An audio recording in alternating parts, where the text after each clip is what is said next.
Bienvenue à l'enregistrement du culte pour le 19e dimanche après la Trinité. Nous commençons avec l'introïte du jour.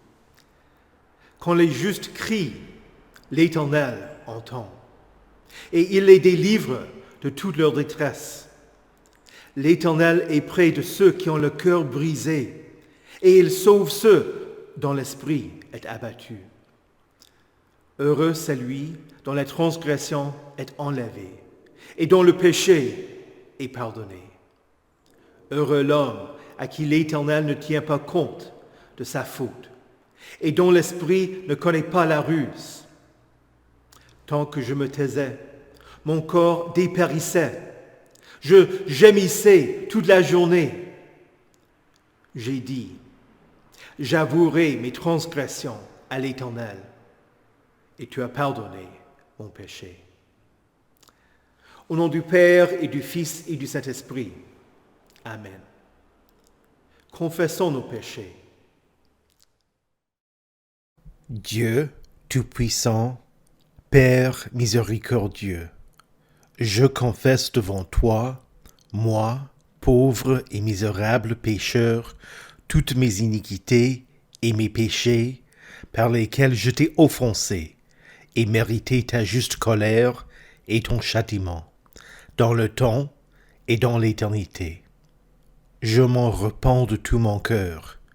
Je regrette sincèrement de les avoir commis, et je te supplie, par ta grâce infinie, et par les souffrances amères et la mort innocente de ton Fils bien-aimé, Jésus-Christ, mon Seigneur, de m'accorder ta grâce et ta miséricorde.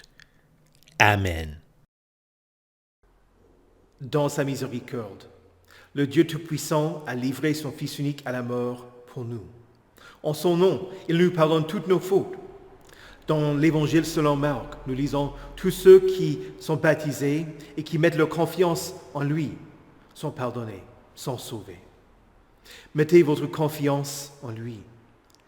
Retournez vers la promesse de votre baptême. Ayez la certitude qu'en Jésus-Christ, par la foi en lui, vous êtes sauvés, vous êtes pardonnés toutes vos fautes. Amen. Prions le Seigneur. Seigneur, nous te prions de faire que ta grâce nous prévienne et nous accompagne toujours, et qu'elle nous rende continuellement appliqués à tout ce qui est bonne œuvre, par Jésus-Christ, ton Fils, notre Seigneur, qui vit et règne avec toi et le Saint-Esprit, un seul Dieu, maintenant et pour les siècles des siècles. Amen. Écoutez avec respect et recueillement les lectures pour ce 19e dimanche après la Trinité. Tout d'abord l'Ancien Testament dans le livre du prophète Ésaïe au chapitre 5, les versets 1 à 7. Je veux chanter à mon ami le cantique de mon bien-aimé sur sa vigne. Mon bien-aimé avait une vigne sur un coteau fertile. Il a remué son sol, enlevé les pierres et y a mis des plants de premier choix. Il a construit une tour au milieu d'elle et y a installé aussi un pressoir. Puis il a espéré qu'elle produirait de bons raisins, mais elle en a produit de mauvais. Et maintenant, habitants de Jérusalem et de Juda, je vous en prie, soyez juges entre ma vigne et moi. Qu'y avait-il encore à faire à ma vigne que je n'ai pas fait pour elle ? Pourquoi, quand j'ai espéré qu'elle produirait de bons raisins, en a-t-elle produit de mauvais ? Je vais vous faire savoir maintenant ce que je vais faire à ma vigne. J'arracherai sa haie pour qu'elle soit dévorée, j'abattrai sa clôture pour qu'elle soit piétinée. Je ferai d'elle un endroit saccagé, elle ne sera plus taillée ni cultivée, les ronces et les buissons épineux y pousseront et je donnerai mes ordres aux nuages afin qu'ils ne laissent plus tomber la pluie sur elle. Oui, la vigne de l'Éternel, le maître de l'univers, c'est la communauté d'Israël et de Juda, c'est le plan qui fait son plaisir. Il avait espéré de la droiture, et voici de l'injustice, de la justice, et voici des cris d'accusation. Ici prend fin la lecture de l'Ancien Testament. Écoutez également l'épître de Paul aux Philippiens, au chapitre 4, les versets 4 à 9. Réjouissez-vous toujours dans le Seigneur, je le répète, réjouissez-vous. Que votre douceur soit connue de tous les hommes. Le Seigneur est proche. Ne vous inquiétez de rien, mais en toute chose faites connaître vos besoins à Dieu par des prières et des supplications dans une attitude de reconnaissance. Et la paix de Dieu, qui dépasse tout ce que l'on peut comprendre, gardera votre cœur et vos pensées en Jésus-Christ. Enfin, frères et sœurs, portez vos pensées sur tout ce qui est vrai, tout ce qui est honorable, tout ce qui est juste, tout ce qui est pur, tout ce qui est digne d'être aimé, tout ce qui mérite l'approbation, ce qui est synonyme de qualité morale et ce qui est digne de louange. Ce que vous avez appris, reçu et entendu de moi, et ce que vous avez vu en moi, mettez-le en pratique, et le Dieu de la paix sera avec vous. Ici prend fin la lecture de l'Épître. Écoutez enfin l'Évangile de Matthieu au chapitre 21, les versets 33 à 43. Écoutez une autre parabole. Il y avait un propriétaire qui planta une vigne. Il l'entoura d'une haie, y creusa un pressoir et construisit une tour. Puis il la loua à des vignerons et partit en voyage. Lorsque le temps de la récolte fut arrivé, il envoya ses serviteurs vers les vignerons pour recevoir sa part de récolte. Mais les vignerons s'emparèrent de ses serviteurs, ils battirent l'un, tuèrent l'autre et lapidèrent le troisième. Il envoya encore d'autres serviteurs, en plus grand nombre que les premiers, et les vignerons les traitèrent de la même manière. Enfin il envoya vers eux son fils en se disant « Ils auront du respect pour mon fils ». Mais quand les vignerons virent le fils, ils se dirent entre eux « Voilà l'héritier, venez, tuons-le et emparons-nous de son héritage. » Et ils s'emparèrent de lui, le jetèrent hors de la vigne et le tuèrent. Maintenant, lorsque le maître de la vigne viendra, que fera-t-il à ces vignerons ? Ils lui répondirent « Il fera mourir misérablement ces misérables, et il louera la vigne à d'autres vignerons qui lui donneront sa part de récolte au moment voulu. » Jésus leur dit « N'avez-vous jamais lu dans les Écritures ? La pierre qu'ont rejetée ceux qui construisaient est devenue la pierre angulaire. C'est l'œuvre du Seigneur, et c'est un prodige à nos yeux. C'est pourquoi, je vous le dis, le royaume de Dieu vous sera enlevé et sera donné à un peuple qui en produira les fruits. » Ici prend fin la lecture de l'Évangile. Heureux ceux qui écoutent la parole de Dieu et qui la gardent. Confessons notre foi. Je crois en Dieu, le Père Tout-Puissant, Créateur du ciel et de la terre. Je crois en Jésus-Christ, son Fils unique, notre Seigneur, qui a été conçu du Saint-Esprit et qui est né de la Vierge Marie. Il a souffert sous Ponce Pilate, il a été crucifié, il est mort, il a été enseveli, il est descendu aux enfers. Le troisième jour, il est ressuscité des morts, il est monté au ciel, il siège à la droite de Dieu, le Père Tout-Puissant, et il viendra de là pour juger les vivants et les morts. Je crois au Saint-Esprit, la Sainte Église universelle, la communion des saints, la rémission des péchés, la résurrection de la chair et la vie éternelle. Amen.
Prions. Seigneur Jésus, tu es le cep et nous sommes les sarments. Nous ne pouvons porter de fruits par nous-mêmes sans rester attachés à toi. En demeurant en toi, que nous portions beaucoup de fruits, car sans toi, nous ne pouvons rien faire. Amen. Saint de Dieu, précieuse et bien-aimée, que la grâce et la paix vous soient données, de la part de Dieu, notre Père, et du Seigneur Jésus-Christ. Amen. Aujourd'hui, nous allons méditer la parabole des vignerons, une parabole qui se trouve dans l'Évangile selon Matthieu, au chapitre 21. Le dimanche des rameaux, Jésus est descendu du mont des Oliviers et les gens jonchèrent sa route avec des vêtements et des branches de palmier. Quand il arriva au temple, il y vit le commerce qu'on y faisait. Il renversa les tables des changeurs de monnaie et chassa ceux qui vendaient et achetaient, provoquant ainsi les religieux. Le lendemain, lundi de la Semaine Sainte, Jésus se rendit de nouveau au temple. Les chefs des prêtres et les anciens du peuple lui demandèrent « Par quelle autorité fais-tu ces choses ?»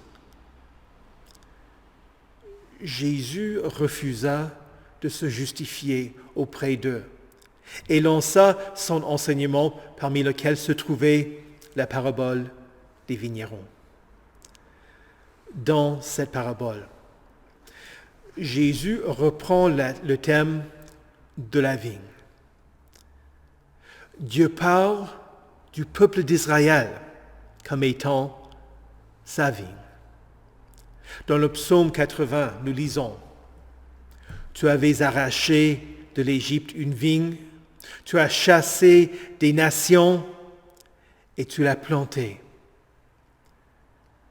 Quand son peuple se rebella, l'Éternel annonça son jugement contre sa vigne, en disant qu'il avait tout fait pour elle, mais que son peuple le rejeta. Un exemple est le jugement prophétisé dans la lecture de l'Ancien Testament de ce jour, dans la prophétie d'Ésaïe. Et la conséquence était la captivité de Babylone.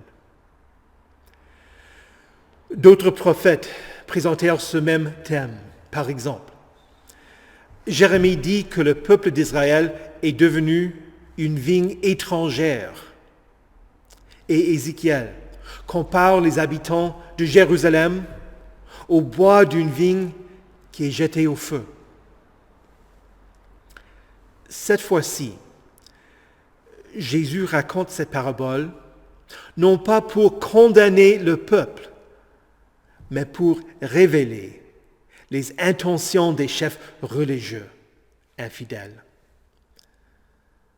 Parfois, la signification d'une parabole n'est pas évidente et il faut que Jésus l'explique.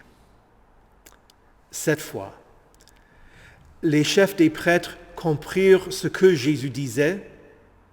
Ils les accusaient d'être de mauvais vignerons, ceux qui prenaient pour eux ce qui appartenait à Dieu. Ils ne conduisaient pas le peuple de manière à produire des fruits pour Dieu. Jésus ne parlait pas seulement des religieux qui l'entendaient, mais aussi des chefs du peuple à travers les siècles. Tous les chefs du peuple, ou la majorité au moins, refusèrent de prendre au sérieux la parole de Dieu et maltraitèrent les prophètes. La tradition dit que Manassé fit scier Ésaïe en deux, que le prêtre de Bethel tortura et tua Amos, que Jérémie fut lapidé, ainsi qu'Habakkuk, et que le roi Joas fit massacrer Zacharie entre les marches et l'autel du temple. Et ceux qui s'opposaient à Jésus allaient commettre un péché encore plus grave, car ils rejetaient pas juste la parole prêchée, et ils rejetaient le Messie, le Fils de Dieu. Jésus poussa tous ceux qui entendirent la parabole à énoncer le jugement de Dieu contre leur chef. Jésus leur demanda, « Lorsque le maître de la vigne viendra, que ferait-il à ces vignerons ?» Ils lui répondirent, « Il fera mourir misérablement ces misérables, et il louera la vigne à d'autres vignerons, qui lui donneront sa part de récolte au moment voulu. »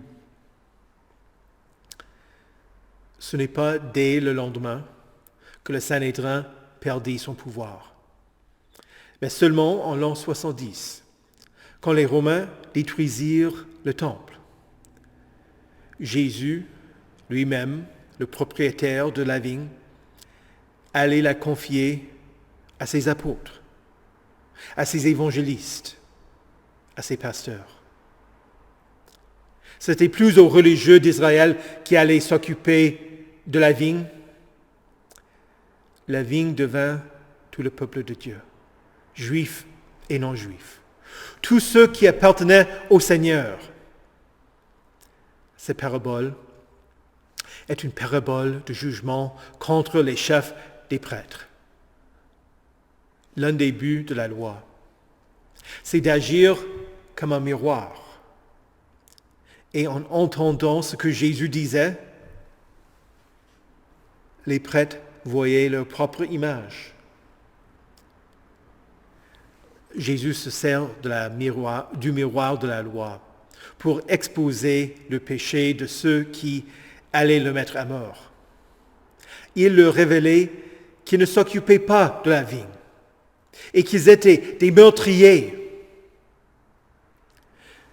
Les chefs religieux voyaient la vigne comme étant leur héritage.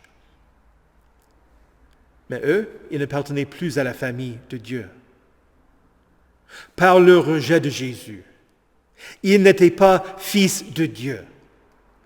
Et Jésus était un obstacle qu'il voulait éliminer.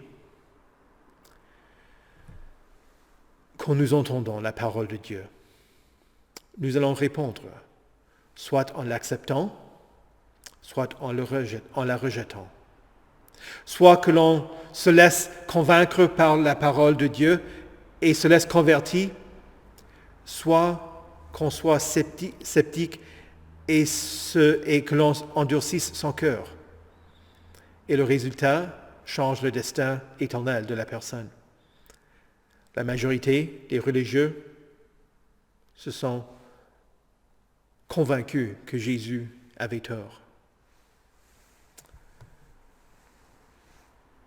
Celui qui croit en Jésus pour son salut est sauvé et produit de bons fruits. Celui qui le rejette est condamné et ne pourra pas produire des fruits, car sans la foi, il est impossible d'être agréable à Dieu. Pour ces religieux, il n'était pas agréable à Dieu. La loi fonctionne toujours comme un miroir, nous montrant qui nous sommes et ce qu'est notre péché. Chaque prédicateur devrait se demander, est-ce que ce sermon est fidèle? Ou suis-je en train de faire la même chose que les vignerons infidèles? Jésus, est-il essentiel pour ce sermon? Si le sermon est compréhensible sans Jésus, ce n'est pas un sermon chrétien. Jésus dit au chef des prêtres que le royaume de Dieu allait être enlevé d'eux et donné à un peuple qui en produira les fruits. Jésus parlait de vous, juifs ou non juifs. Par la foi en Jésus, vous êtes devenus membres du peuple de Dieu par sa grâce. Vous bénéficiez de sa bonté. Alors je vous pose la question. Produisez-vous les fruits que Dieu attend de vous? Il faut que chaque personne entende la parole et considère ce que le miroir de la loi révèle à son égard. Pourtant, le but de la loi n'est pas d'être émerveillé par ses fruits, mais de voir la nécessité de Christ. La loi de Dieu est un miroir, mais elle est également une barrière. Voilà le deuxième but de la loi. Dans sa grâce, Jésus donne l'opportunité aux membres du Sanhédrin de renoncer à leur plan. Jésus donne aux religieux un moyen de sortir de leur tentation. Vous savez ce qui s'est passé devant le tribunal. Caïphe interrogeait Jésus. « Je t'adjure, par le Dieu vivant, de nous dire si tu es le Messie, le Fils de Dieu. » Quand Jésus affirma qu'il était le Messie, Caïphe rejeta son témoignage en disant que Jésus avait commis un blasphème. Le Sanhédrin prononça le jugement que Jésus méritait la mort. La loi est aussi une barrière. Ce n'était pas absolument nécessaire que l'unanimité des membres du Sanhédrin soit requise pour la condamnation de Jésus. Je ne peux que penser que Nicodème et Joseph d'Arimathée s'y opposèrent. Au moins, ces deux entendirent et crurent que Jésus était la pierre angulaire. Ils virent la mort de Jésus et étaient assez courageux pour s'approcher de Pilate et demander le corps de Jésus afin de le préparer et le déposer dans le nouveau sépulcre de Joseph d'Arimathée. Pour vous aussi, chers saints, la loi de Dieu est une barrière. Elle vous empêche de commettre des péchés. Et cela, pour votre bien-être et pour le bien-être de vos prochains. Qui n'a pas été tenté? Mais la loi vous a retenu parce que vous saviez que ce n'est pas la volonté de votre Dieu. Le troisième but de la loi est celui d'une règle. La loi vous informe comment vous devez vivre afin que vous produisiez les fruits de la justice. Le troisième but de la loi vous enseigne ce qui plaît à Dieu, ce que sont les fruits de Dieu dans votre vie, pour que vous puissiez les produire.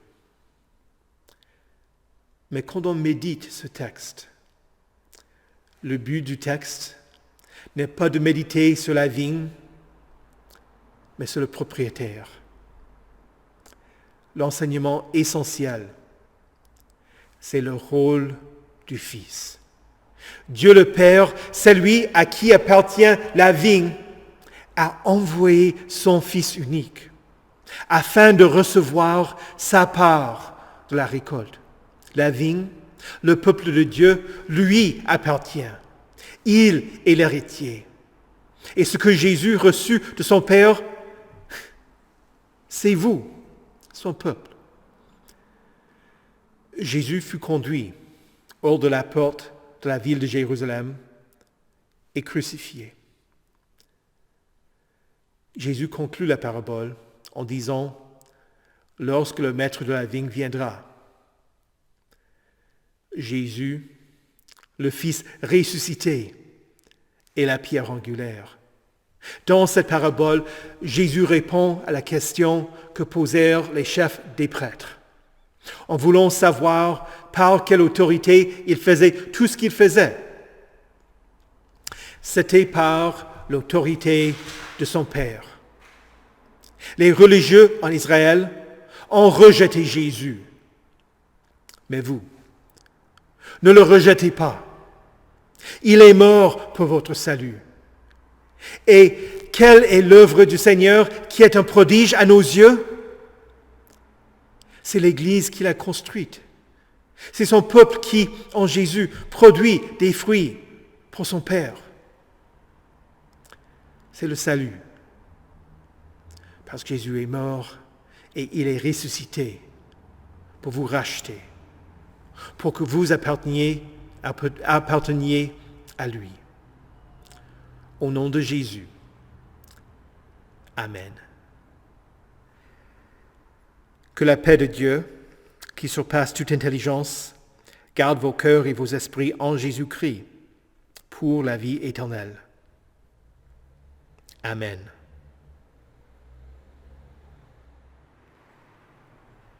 Prions le Seigneur. Dieu miséricordieux, tu nous apprends à ne nous inquiéter de rien, mais en toute chose de te faire connaître nos besoins par la prière. Par nos supplications, nous ne te révélons rien que tu ne connaissais pas déjà. Mais en tant que notre Père céleste, tu veux nous donner de bonnes choses et tu nous invites à faire appel à toi pour que nous te glorifions pour ta bonté et ton amour. Avant tout, tu veux nous offrir les choses que tu promets. Alors, nous te demandons de nous maintenir en tant que ton peuple, pour que ton esprit œuvre en nous et pour que nous portions les fruits de l'esprit dans ce monde. Rends-nous attentifs à ta parole, pour que nous mettions notre confiance en toi. Aide-nous à renoncer aux tentations et fortifie notre foi quand nous avons des doutes. Quand nous commettons des péchés, pardonne-nous. Quand tu nous permets de souffrir, ne nous laisse pas désespérer, mais conduis-nous à la repentance. Seigneur, nous intercédons pour ton peuple, ton Église sur terre. Viens-lui en aide face aux attaques du monde et du diable. Protège-la des faux enseignants, des loups en habit de brebis qui rejettent ton enseignement et qui veulent saisir l'héritage de ton Fils pour eux-mêmes. Conduis ton peuple vers Jésus, la pierre angulaire, car son œuvre de salut est un prodige à nos yeux. Écarte ton royaume des enseignants infidèles et donne-le à ceux qui produiront les fruits de ton royaume. Nous prions aussi pour ton peuple d'Israël. Nous te louons pour ta fidélité envers lui et du fait que tu as accompli le salut du monde à travers lui. Nous prions pour son salut. D'abord, en demandant qu'il entende et croie que Jésus est le Messie. Mais aussi, nous te demandons de le protéger face aux attaques qui visent à terroriser et à tuer. Que ta sagesse conduise la réponse du gouvernement en Israël. Seigneur, nous te prions aussi pour les chrétiens en Palestine qui subissent les affaires de la guerre, eux aussi victimes du Hamas. Finalement, nous demandons que tu changes le cœur des malfaiteurs, ceux qui ont commis des actes haineux, quel que soit leur camp, pour qu'ils n'agissent plus avec haine, mais qu'ils soient motivés par un vrai amour. Retiens la main de ceux qui, sur notre territoire, blessent ou donnent la mort à des innocents par fanatisme religieux. Soutiens tous ceux qui sont dans le deuil. Accorde-leur la paix de Dieu qui dépasse tout ce que l'on peut comprendre. Rassure ceux qui sont malades ou en difficulté. Sois leurs proches. Transforme nos pensées pour que nous ayons toujours une attitude de reconnaissance et portions nos pensées sur tout ce qui est vrai, tout ce qui est honorable, tout ce qui est juste, tout ce qui est pur, tout ce qui est digne d'être aimé, tout ce qui mérite l'approbation, ce qui est synonyme de qualité morale, et ce qui est digne de louange.